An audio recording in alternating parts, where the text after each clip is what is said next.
Best practice World Heritage. Okay.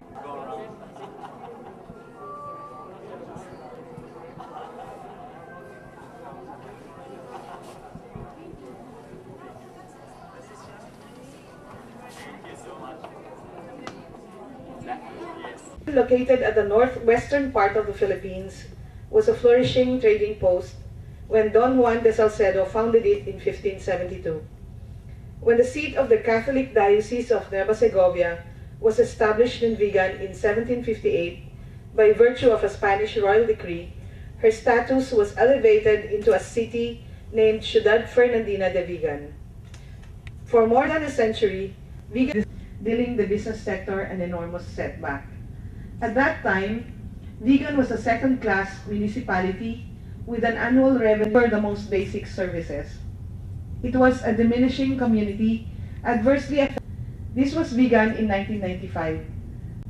The rich cultural heritage unnoticed, unused, that would transform Vigan, using the concept, we mounted and sustained a massive research and information dissemination on the city's history to 2001.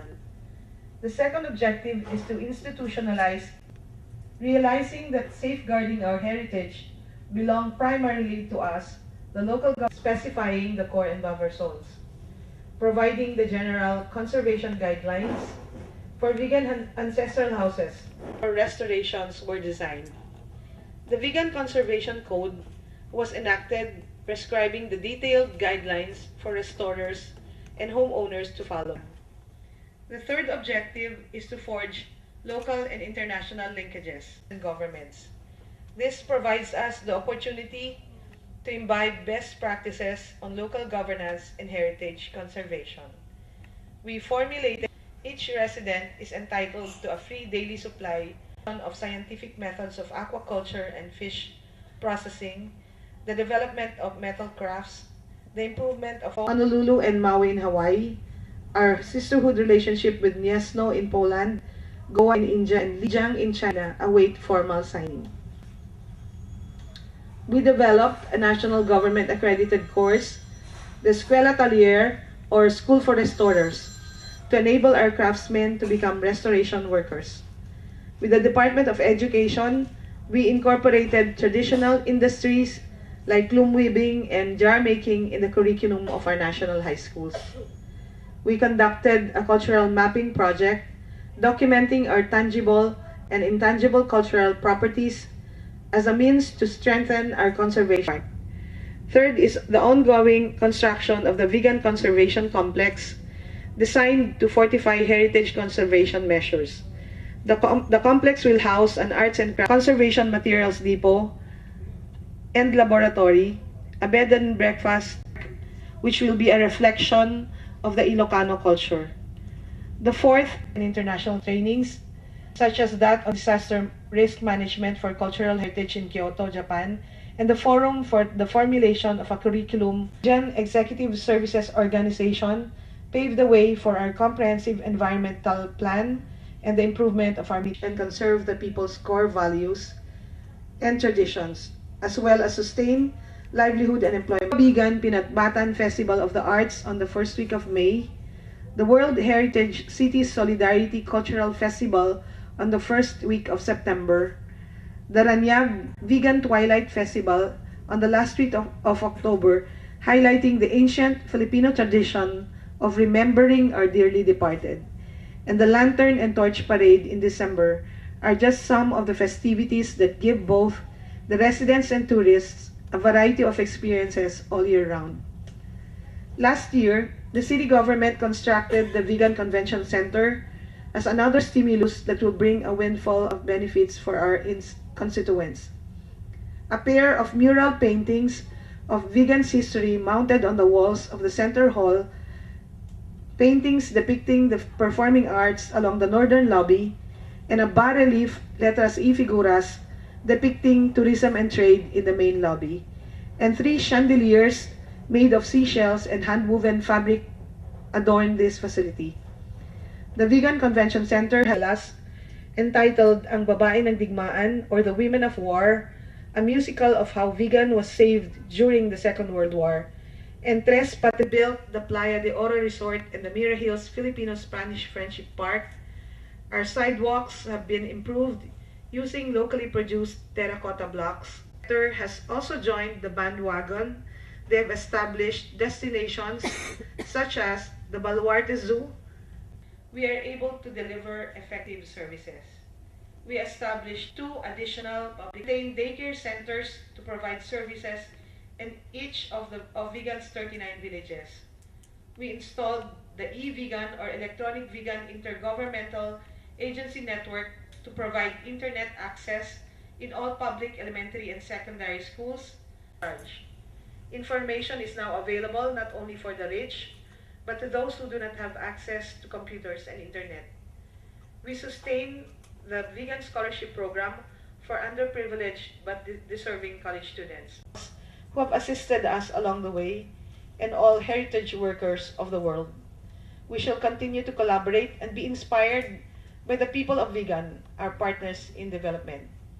And as a means to end my speech, may I invite you to watch a short video presentation of Vigan and probably entice you to come visit Vigan. Thank you and good day.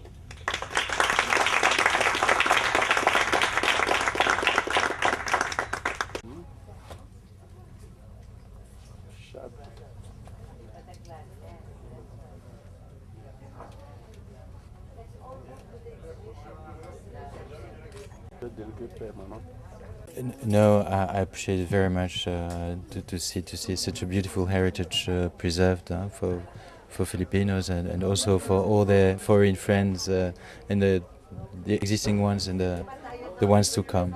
But I was impressed by the pictures and if I happen to be in the area, I definitely go there now. So it was a good discovery. Thank you. Well, I think it's a very promising example of cultural heritage conservation, and I'm sure that it's a very good show to be shown to other nations, because it's really a very good example. Siyempre, ang unang-unang dapat pasalamatan ko yung mga residents mismo. Kasi kung hindi rin sila nakipagtulungan sa amin, wala ring mangyayaring ganong development. Tapos, siyempre, pangalawa, yung mga government officials na kasama ko rin. Tapos, yung mga empleyado natin sa gobyerno. Tapos, yung even our friends from media, nakakatulong talaga sa amin yun. And I guess, lahat ng sektor ng Vigan, nagtutulong-tulungan talaga kami para mapaganda naman ang Vigan eh. Okay po. Ano po yung sa tingin nyo ang edge ninyo sa mga competitors? Yung napakayamang kultura ng Vigan. Kasi yun talagang kung wala yung napakayamang kultura ng Vigan, sino naman ang papasyal doon? Kasi magiging parang ordinary na lang siya, di ba? Syudad o town sa kahit anong bayan o bansa. Yun ang kahalagahan niya, meron siyang mayamang kultura, kaya talagang dinadayo talaga ng mga turista. No, I would like to congratulate people of Philippines for showcasing their World Heritage and sharing their World Heritage properties at UNESCO. I think the authorities in Philippines do a wonderful job in managing the World Heritage properties together with the communities, and this is an excellent example of how World Heritage should be managed worldwide. So we're very happy to see this exhibition being showcased so that you can share your rich cultural and natural heritage with the rest of the world. Thank you very much. That's good that I met you today. Now we will talk about the situation of Vigan. Yes, of course. Now I am the new ambassador. Now I started.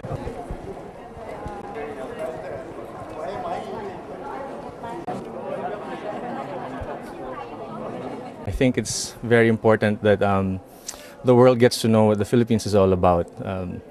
You know, all the beauty that our country has, our culture, our natural landscape, for not just for tourism, but for everybody's general knowledge that our country has a lot to offer the world, and people can learn a thing or two, not just about how beautiful our country is, but also how we manage our heritage sites and how warm and hospitable Filipinos are. So I hope this exhibit goes a long way in sharing with the world what the Philippines is all about. Nitong kategorya na ito sa UNESCO. So ngayon meron na rin mga iba pero tayo yung kauna-unahan. Ang rice terraces ay na-inscribe noong 2001. Pero dahil po sa mga disasters natin, calamities natin, earthquake, flood, storms, typhoons, medyo nagkaroon ng mga damage itong rice terraces. So, nung nalagay na siya sa list in danger. Pero nung 2012, tayo naman ay dahil sa kooperasyon ng komunidad, ng indigenous community, local government at saka mga kabataan, ay naibalik ulit tayo sa listahan natanggal na tayo sa danger list. So, yun ay pinagyayabang natin dahil hindi po lahat ng mga sites na nasa danger list ay nakakabalik ulit. So, hinahangaan tayo ng mga iba't ibang bansa dahil nakabalik tayo ulit. Pangalawa, meron din tayo pong Vigan na isang cultural heritage city. Katunayan, ang mayor ng Vigan ngayon ay dumating, si Mayor Medina, dahil nagbigay siya kanina ng lecture tungkol sa anong ginawa nila para ma-preserve at ma-conserve ang Vigan. Kasi karamihan, ang cultural heritage ay parang mahirap ipagdikit sa economic development. Hindi ho ba? Gusto natin tanggalin lahat yung mga luma at gusto natin i-modernize ang city para ipasok ang mga bagong buildings. Pero paano naman natin ma-preserve ang ipinamana sa atin ng ating mga ninumno, na tinatawag natin heritage site, kung ipapasok ang economic development. So itong Vigan ay nagwagi sila sa pag-connect yung heritage na pamana sa atin at saka yung economic development. So yun ang kanyang in-explain kanina during the lecture bago tayo nagkaroon ng opening ng exhibit at reception. Tapos yung pangatlo ay ang ating mga Baroque churches. May 5 yan na Baroque churches natin sa Pilipinas na na-inscribe din sa World Heritage Site.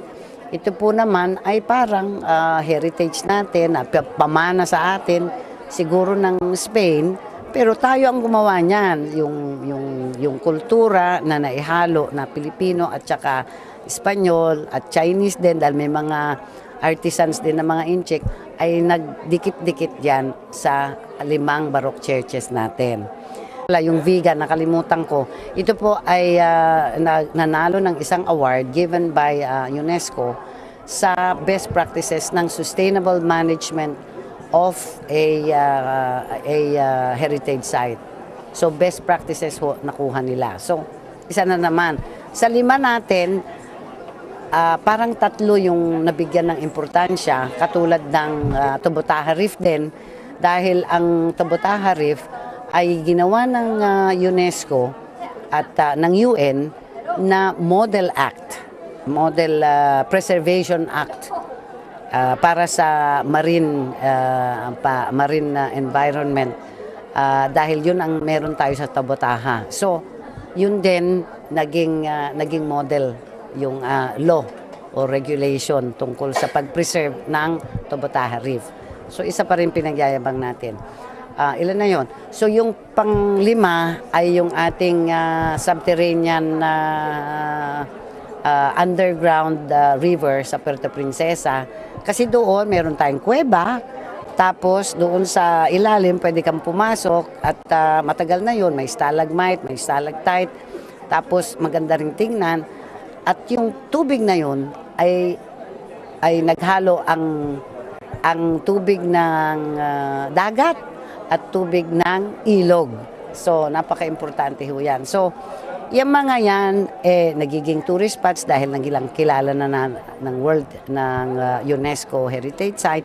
Pero we are still trying to preserve them and conserve them. And that is the reason why we are going to run for candidature sa World Heritage Committee ng UNESCO. So itong taon na ito, sa November, during the General Assembly ng World Heritage Convention, magkakaroon ng eleksyon.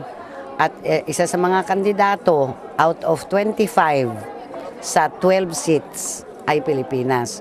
So 25 ang kandidato, 12 ang natitirang seats.